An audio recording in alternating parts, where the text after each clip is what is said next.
Hello everybody, welcome back to my channel. My name is Queenie, for those who don't know me, reviewing Love is Blind Season 7, Episode 7. Before I get into it, please make sure to like this video, subscribe and hit the bell, and leave a comment down below. Now,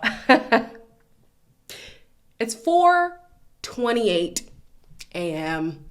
Yeah, I think this might be my favorite season, and it's weird because the beginning of the season was severely dragging. But I have never stayed up till 4 a.m. binging anything other than Bridgerton. Love is Blind, you did your big one. This is not an invitation to spoil in the comments down below, okay? We're not all in the same episodes. Please respect the people in the comments. Thank you very much. So, in a surprising turn of events, we have Hannah and Nick actually having a productive conversation. Some things I'd say I should probably think twice before I say it. Sometimes I can be a little selfish. Y'all need to work on being less bitchy sometimes.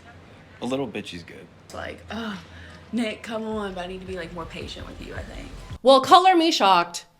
Honey, the way I was surprised. I did not expect this kind of conversation. They basically were saying, you know what, I could work on this. I could see you, see your perspective more on this and on. I said, look at growth. Come see growth in what, 24 hours, if not 48 hours? I'm impressed. I cannot lie. Later on, they end up doing bungee jumping. Not even gonna lie to you. Anytime I see anybody do bungee jumping, and I know that it's supposed to be safe, but all I can think about is Fresh Prince of Bel-Air. Will you marry me? Splat. Nope. Not doing it. And I was thinking, now, which one of y'all is wishing that the rope would break? I know that's dark, but I'm like, that's the energy that they were giving in the last episode. But this episode, it's a complete 180, and I can't hate. I love that for them. I also wanted to point out that Hannah seems very comfortable now with Nick. And even I don't know, I see him kind of differently. Based on how he was portraying himself, I could see the disconnect.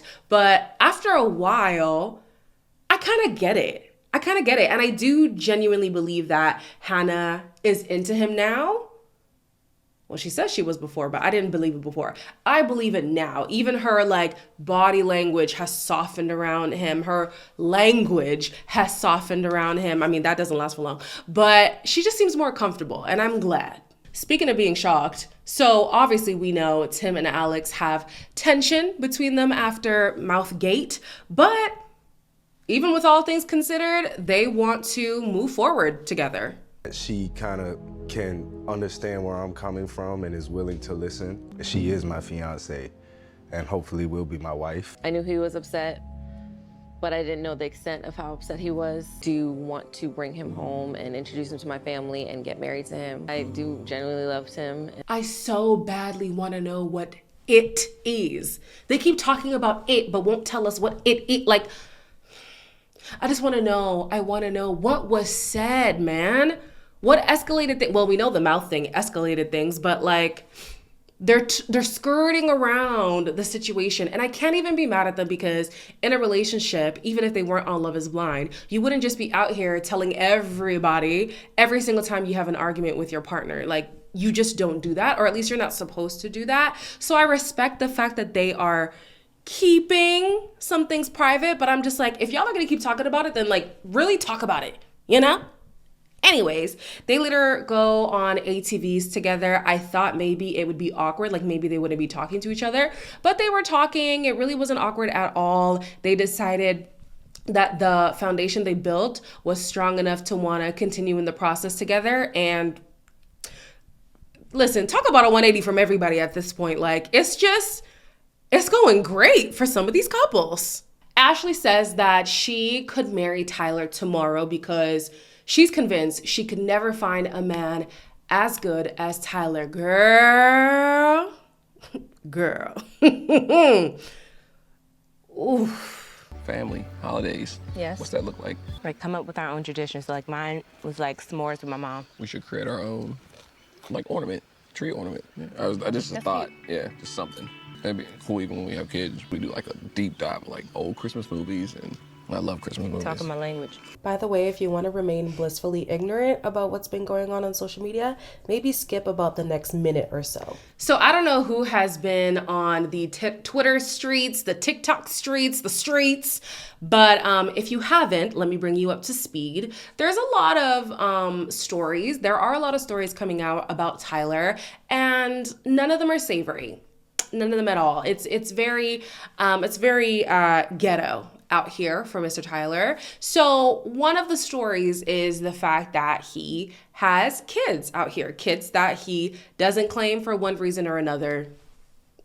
We don't know, okay? So for him to talk as if he hasn't already built traditions with his kids and wants to start new traditions with his kids with Ashley is diabolical. It's absolutely insane.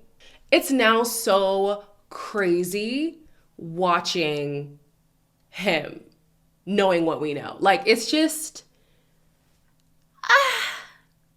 yeah. Anyways, she's happy with Tyler, and I'm sad for me and her and us. Monica, as we know, has a lot of stipulations when it comes to Steven and how he needs to conduct himself. A new stipulation added is the fact that he needs to romance her more, as he promised he would in the pods. We're together, like, I'm gonna get you flowers. I was using that as a concept, but it wouldn't be flowers. It's not about the flowers. No, it's about. It's just about making me feel special. Yeah, like, you're right. our financial upbringing.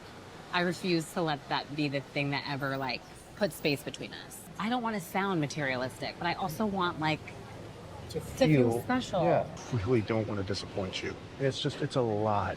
If suddenly I'm having second thoughts, and next thing you know. Are you like? I'm so No. confused. That No. you're saying this right now. And you're not looking me in the eyes. Yeah, I know, because I'm trying to think. Not Steven pulling the Trump, talking about, well, I have concepts of a plan. Steven, it's giving fraud, okay?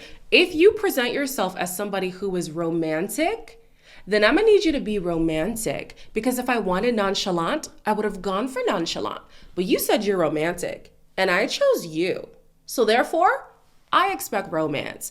Now, because they're on the couples retreat, I think, well, like, how much could he really do? But I've seen couples do, I mean, for instance, Alex and Tim, they went hat shopping, right? So you can do stuff. If he really wanted to romance her, he had the opportunity to. And right now it's giving false advertisement. Steven goes on to say that he rarely gets gifts himself. And when he did his love languages test, gifts was at the bottom of his list. So he's not even a gift giver like that. So why he promised gifts and romance is beyond me. Then Monica brings up their financial disparity. And I don't know, in my head, I was wondering, is the point of bringing it up the fact that you want to be spoiled? Or like what? Like, what was the reason? Because we already know this to be true. He's an electrician. You wanted somebody more prestigious, but that's not where we're at, right? You can see that Steven is realizing that he's out of his depth here.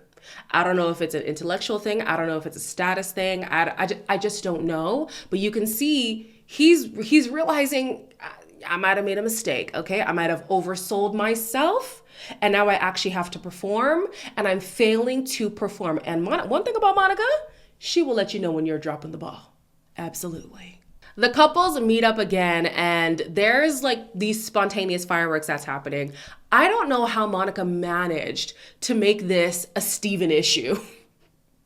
But she was so upset at the fact that he didn't go and watch the fireworks with her, and then tied this back to the romance thing. And now she's being passive aggressive with him in front of people. I'm like, Monica, girl. Steven, look. I'm gonna come. Thank you so much for the romance. I'm sorry. I was talking with Garrett about something serious. I'm sorry. Taylor and I cuddled each other outside by the fireworks. Garrett was like having a moment. You're going to eventually have people that are complete strangers. Like, oh, I know your entire backstory. I want to suck your dick. Sorry. No, you're fine. What's happening? I'll get a French try. I'll be back. Okay. At this point, Monica, just say you don't respect him so you can stop playing in our faces. Like, girl, just say you don't respect this man. We know you don't respect this man. Like, what are we really talking about here? So, Steven, And Steven is so funny because as soon as I start to defend him, then he starts to do some madness. So Steven is basically saying, hey, listen, I was having a talk with Garrett, Garrett thinks differently because he's a quantum physicist, and his brain doesn't work the same way that our brains work. And, when I thought about walking away, I didn't want him to feel away because I know how Garrett thinks. And Garrett just thinks different.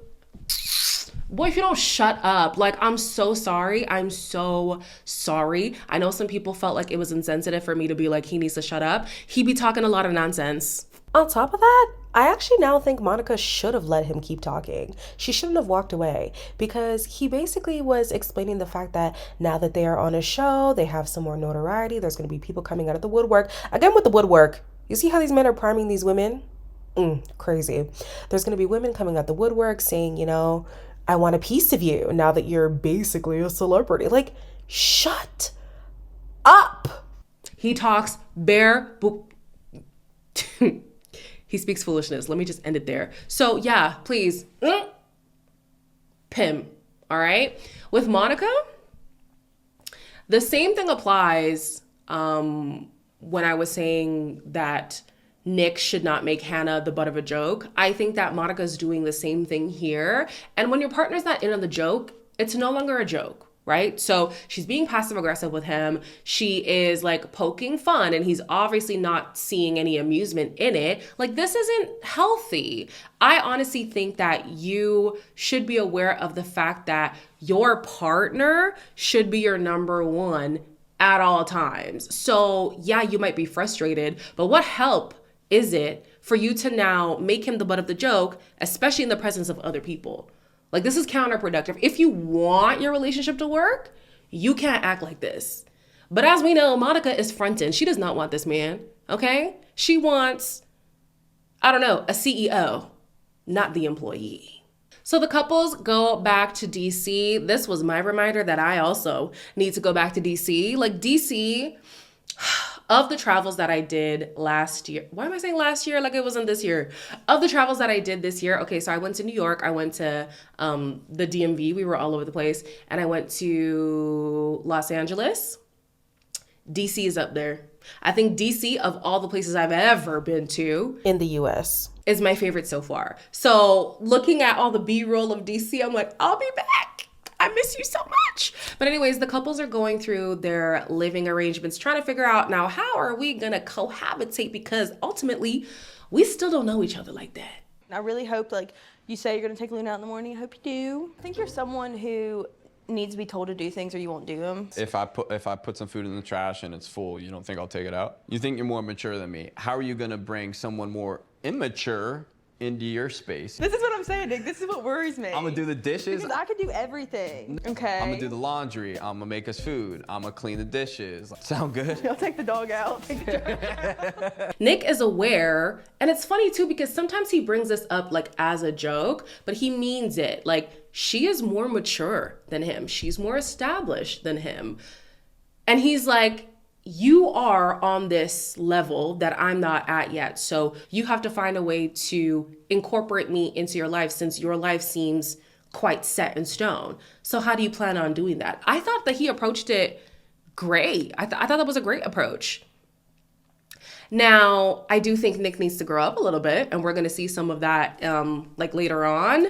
But I think he's trying, He wants to be that guy. He already believes he's that guy. So maybe he just needs some time and he'll eventually be that guy. Also, the way that Hannah was giggling, I said, oh, you like him. Oh, you like him. And I have to say, Hannah really grew on me these last 3 episodes. I'm getting a lot more context on who Hannah is and why she acts the way that she does. She's growing on me for sure. Nick, not as much, but I'm having more grace for him as well. If you listen to how Steven talks, a lot of things are a wonder to Steven. Oh my gosh, look at this skyline. Oh my gosh, y'all did camels? Oh my God, wow.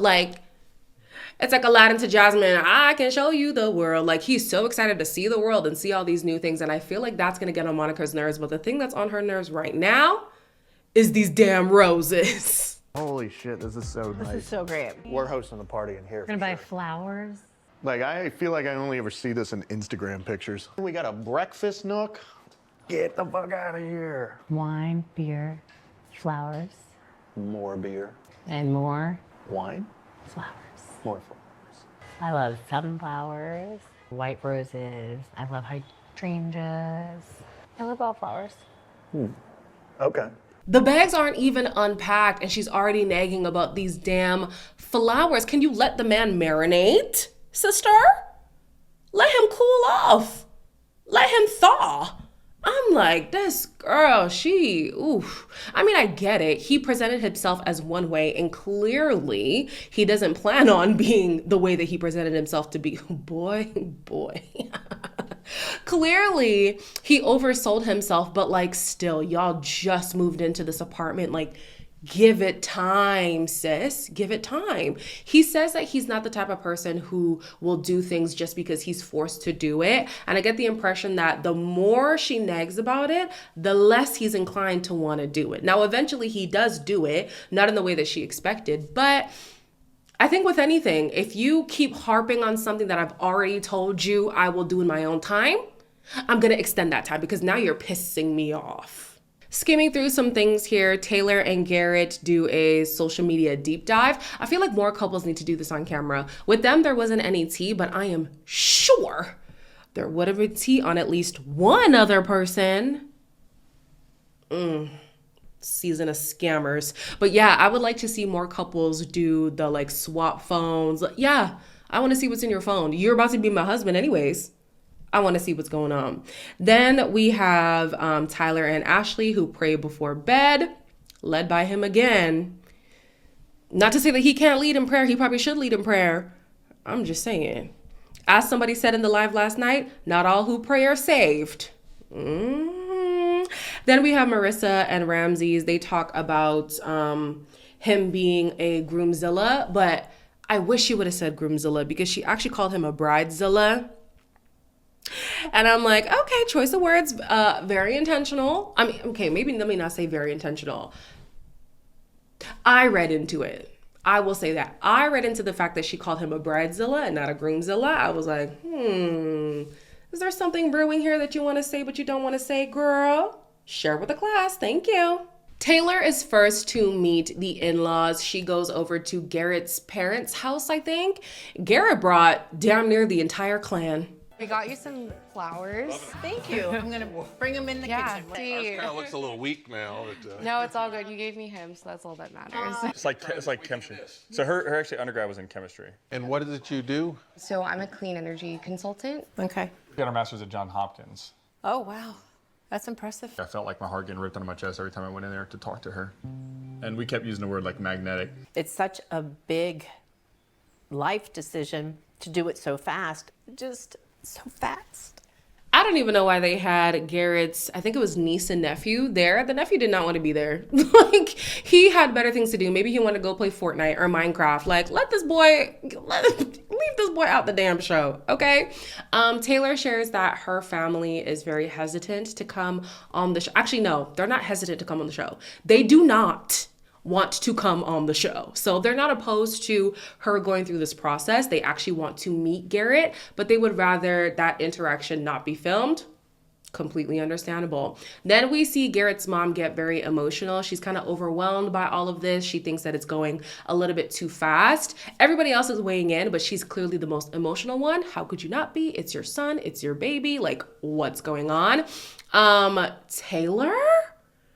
Oh, she ate this conversation down. I felt like she was so good at charming the parents. And there was such like there was an art to the way that she was kind of stroking their ego in the process. She was like, he is such a great man only because you are such great people. And it's because you are great people that I feel like I can confidently say, I was like, not Taylor for president. Like, she handled it so well, and I loved it. We later on see that Garrett's parents are still kind of not really feeling it, but there's more context to that, so we'll touch on that later. As of right now, it seems that she quelled his family's concerns. So that's good. So Ramses is in his house husband bag, which is low-key what Marissa wants, and she's eating it up right now. Not you sending sexy texts while I'm cooking. Did you like that? What is that? I have garlic on my hands. Oh my God. You look pretty hot cooking. Al dente to the max. Ala who? Al dente. I don't want a man marrying us. No offense to All right. you men. My mom does feel a certain way. She's still very Christian. I don't hate religion. Like, I guess it sounds like I hate religion. I don't hate religion. But white beliefs, when it comes to religion, you start to believe a lot of those things. God can take a back seat. So there are some interesting conversations that come up with these two. And it becomes clear to me, this is the conversation that started this ball rolling for me, that Marissa absolutely is a go with the flow, here for the vibes kind of gal, because she should have been having some of these hard-hitting conversations in the pods. But now they're having it after the fact, and they're running into a lot of issues because they just want it to be, oh, it's fine, airy-fairy, who cares? Marriage is on the line. Yeah. So they talk about the fact that she only wants,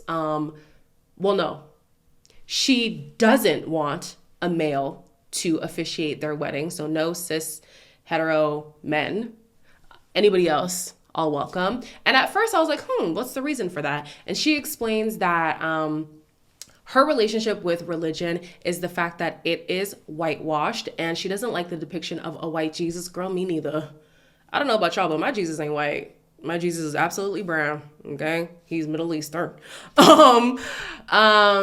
She says that she plans on not having any religious aspects in her wedding at all. Ramses does share that that might be an issue for his mom because she is religious, right? But I'm thinking, if you are on a journey of exploring your own beliefs and, cutting your ties to Christianity, she being the mom, should acknowledge that, no, my son is even on his own journey of maybe rediscovering his relationship with religion or Christianity or spirituality, whatever. I don't think it should be as big of a shock as he's making it seem. So after they have that conversation, they go into the military talk.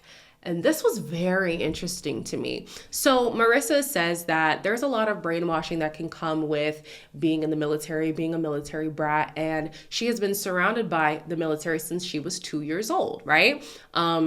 She was just a military brat until she became part of the military herself, right? So her identity is synonymous almost to being part of the Navy, right?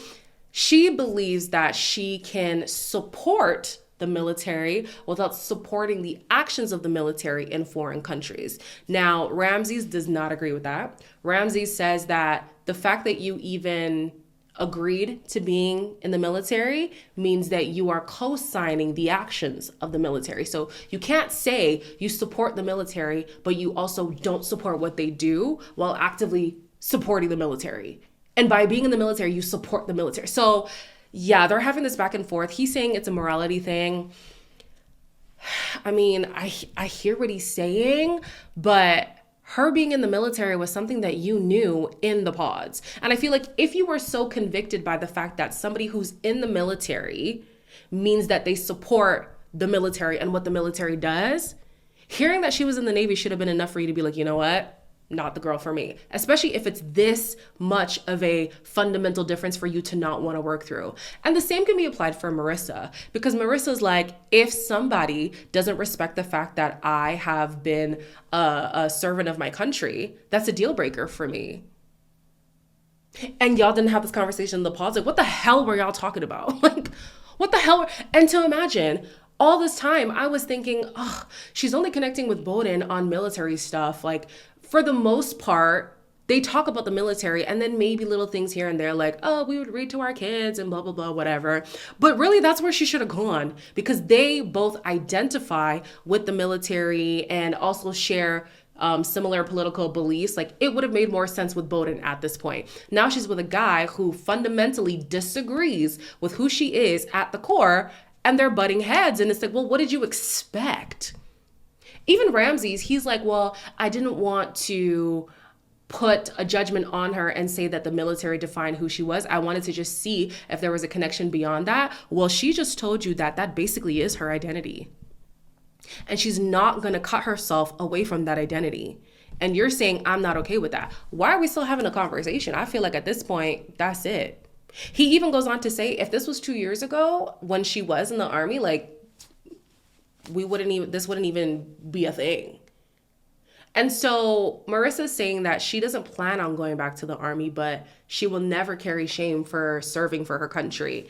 And he's like, yeah, not my vibe.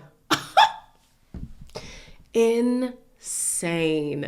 It is insane the things that these people want to gloss over when they are core beliefs, religion, politics, child rearing, like actually, no, you could work on financial literacy and stuff like that, but your relationship with money, like all of that stuff is tied to your core beliefs. It's tied to it's tied to who you are as a person.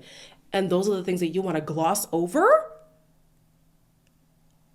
Blowing my mind. I don't even know at this point if these two make sense. I feel like at the beginning, they kind of match. And I feel like they did themselves a disservice because those first days at the couples retreat, it was very sex heavy.